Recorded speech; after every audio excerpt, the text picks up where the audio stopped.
దినవృత్తాంతముల 2వ గ్రంథము 20వ అధ్యాయము. ఇది అయిన తరువాత మోయాబీయులను, అమ్మోనీయులను, మెయోనీయులలో కొందరును దండెత్తి యెహోషాపాతు మీదికి వచ్చిరి. అంతలో కొందరు వచ్చి, సముద్రము ఆవల నుండు సిరియన్ల తట్టు నుండి గొప్ప సైన్యమొకటి నీ మీదికి వచ్చుచున్నది, చిత్తగించుము. వారు హససోన్ తామారు అను ఏన్గెదీలో ఉన్నారని యెహోషాపాతునకు తెలియజేసిరి. అందుకు యెహోషాపాతు భయపడి యెహోవా యొద్ద విచారించుటకు మనస్సు నిలుపుకొని యూదాయంతటా ఉపవాస దినము ఆచరింపవలనని చాటింపగా, యూదావారు యెహోవా వలన సహాయమును వేడుకొనుటకై కూడుకొనిరి. యెహోవా యొద్ద విచారించుటకు యూదా పట్టణములన్నిటిలో నుండి జనులు వచ్చిరి. యెహోషాపాతు యెహోవా మందిరములో క్రొత్తశాల ఎదుట సమాజముగా కూడిన యూదా యెరూషలేముల జనుల మధ్యను నిలువబడి, మా పితరుల దేవా యెహోవా, నీవు ఆకాశమందు దేవుడువై ఉన్నావు. అన్యజనుల రాజ్యములను ఏలువాడవు నీవే. నీవు బాహుబలము గలవాడవు, పరాక్రమము గలవాడవు. నిన్నెదిరించుటకెవరికిని బలము చాలదు. నీ జనులైన ఇశ్రాయేలీల ఎదుట నుండి ఈ దేశపు కాపురస్తులను తోలివేసి నీ స్నేహితుడైన అబ్రహాము యొక్క సంతతికి దీనిని శాశ్వతముగానిచ్చిన మా దేవుడవు నీవే. వారు అందులో నివాసము చేసి కీడైనను, యుద్ధమైనను, తీర్పైనను, తెగులైనను, కరవైనను మా మీదికి వచ్చినప్పుడు మేము ఈ మందిరము ఎదుటను నీ ఎదుటను నిలువబడి మా శ్రమలో నీకు మొర్రపెట్టిన ఎడల నీవు ఆలకించి మమ్మను రక్షించుదువని అనుకొని ఇచ్చట నీ నామ ఘనత కొరకు ఈ పరిశుద్ధ స్థలమును కట్టించిరి. నీ పేరు ఈ మందిరమునకు పెట్టబడిన గదా. ఇశ్రాయేలీలు ఐగుప్తులో నుండి వచ్చినప్పుడు నీవు వారిని అమ్మోనీయులతోనూ, మోయాబీయులతోనూ, శేయీరు మన్యవాసులతోనూ యుద్ధము చేయనియ్యలేదు. గనుక ఇశ్రాయేలీయులు వారిని నిర్మూలము చేయక వారి యొద్ద నుండి తొలగిపోయిరి. మేము స్వతంత్రించుకొనవలనని నీవు మాకిచ్చిన నీ స్వాస్థ్యములో నుండి మమ్మను తోలివేయుటకై వారు బయలుదేరి వచ్చి మాకెట్టి ప్రత్యుపకారము చేయుచున్నారో దృష్టించుము. మా దేవా, నీవు వారికి తీర్పు తీర్చవా? మా మీదికి వచ్చు ఈ గొప్ప సైన్యముతో యుద్ధము చేయుటకును మాకు శక్తి చాలదు. ఏమి చేయుటకును మాకు తోచదు. నీవే మాకు దిక్కు అని ప్రార్థన చేసెను. యూదావారందరూ తమ శిశువులతోనూ, భార్యలతోనూ, పిల్లలతోనూ యెహోవా సన్నిధిని నిలువబడిరి. అప్పుడు మత్తన్యాకు పుట్టిన యెహీయేలు కుమారుడైన బెనాయాకు జననమైన జకర్యా కుమారుడును, ఆసాపు సంతతి వాడును, లేవీయుడునగు యహజీయేలు సమాజములో ఉండెను. యెహోవా ఆత్మ అతని మీదికి రాగా అతడు ఇలాగు ప్రకటించెను: యూదావారులారా, యెరూషలేము కాపురస్తులారా, యెహోషాపాతు రాజా, మీరందరూ ఆలకించుడి. యెహోవా సెలవిచ్చినదేమనగా, ఈ గొప్ప సైన్యమునకు మీరు భయపడకుడి, జడియకుడి. ఈ యుద్ధము మీరు కాదు, దేవుడే జరిగించును. రేపు వారి మీదికి పోవుడి. వారు జీజు అను ఎక్కుడు మార్గమున వచ్చెదరు. మీరు యెరూవేలు అరణ్యము ముందరనున్న వాగు కొన దగ్గర వారిని కనుగొందురు.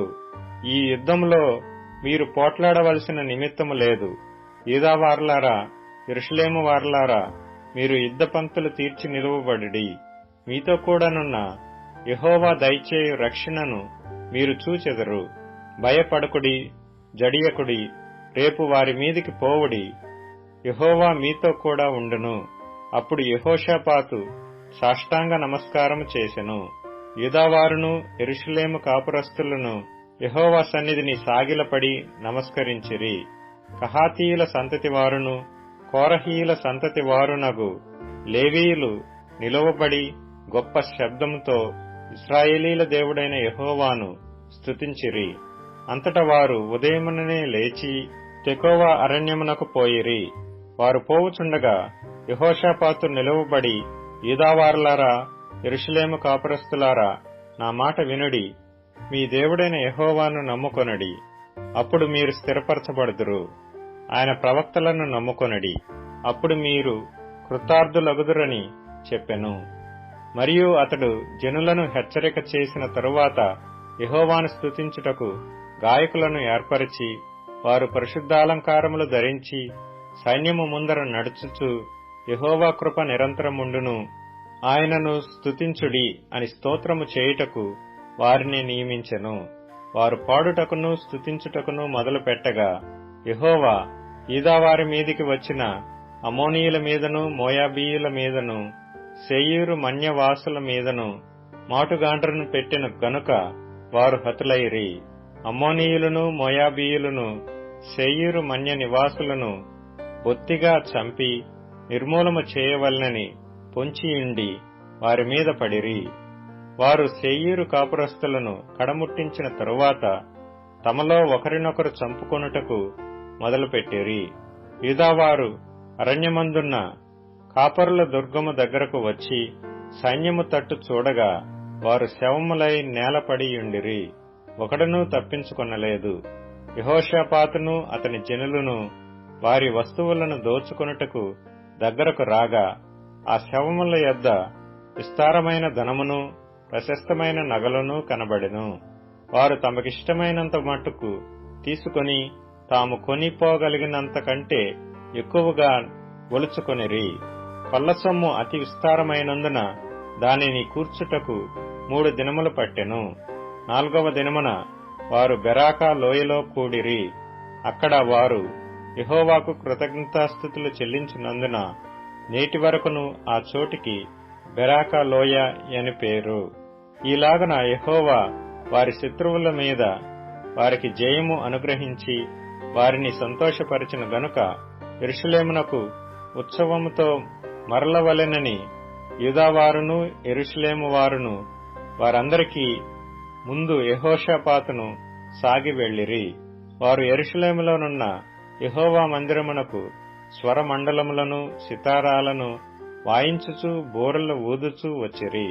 ఇశ్రాయేలీల శత్రువులతో యెహోవా యుద్ధము చేసినని దేశముల రాజ్యముల వారందరూ వినగా దేవుని భయము వారందరి మీదికి వచ్చెను. ఈ ప్రకారము అతని దేవుడు చుట్టూనున్న వారిని జయించి అతనికి నెమ్మదిననుగ్రహింపగా యెహోషాపాతు రాజ్యము నిమ్మలముగా నుండెను. యెహోషాపాతు యూదా రాజ్యమును ఏలెను. అతడు ఏలనారంభించినప్పుడు 35 సంవత్సరముల వాడై యెరూషలేములో 25 సంవత్సరములు ఏలెను. అతని తల్లి షిల్హీ కుమార్తె, ఆమె పేరు అజూబా. అతడు యెహోవా దృష్టికి యథార్థముగా ప్రవర్తించి తన తండ్రి అయిన ఆసా మార్గమందు నడుచుచూ దానిలో నుండి తొలగిపోకుండెను. అయితే అప్పటికింకను జనులు తమ పితరుల దేవుని వెదుకుటకు తమ హృదయములను స్థిరపరచుకొనలేదు. అతడు ఉన్నత స్థలములను తీసివేయలేదు. యెహోషాపాతు చేసిన కార్యములన్నిటిని గూర్చి హనానీ కుమారుడైన యెహూ రచించిన గ్రంథమందు రాయబడి ఉన్నది. ఈ యెహూ పేరు ఇశ్రాయేలు రాజుల గ్రంథమందు కనబడుచున్నది. ఇది అయిన తరువాత యూదారాజైన యెహోషాపాతు మిక్కిలి దుర్మార్గముగా ప్రవర్తించిన ఇశ్రాయేలు రాజైన అహజ్యాతో స్నేహము చేసెను. తర్షీషునకు పోదగిన ఓడలను చేయింపవలనని యెహోషాపాతు అతనితో స్నేహము చేయగా వారు ఎసోన్గెబెరులో ఆ ఓడలను చేయించిరి.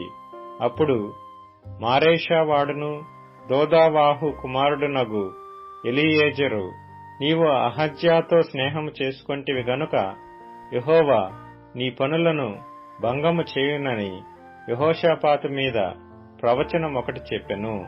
ఆ ఓడలు తర్షీషునకు వెళ్లజాలకుండా బద్దలైపోయెను.